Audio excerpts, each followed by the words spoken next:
कहो यार रंजीत, कहा मलकिन छठ पूजा में भूखी है? रहा थी यार, वो रात में रहा था।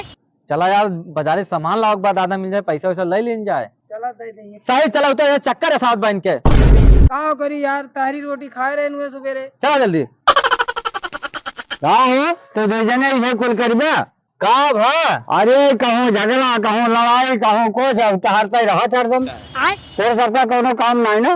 काम बाद दादा तोरे लगे आओ थे ना मेरे सब। का करे भैया? छठ पूजा मलकिन भूखी यहाँ है। अरे पूजा हरदम रहे भैया।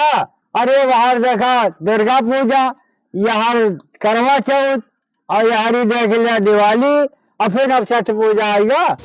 तो तहार का है छाता फाटत बा?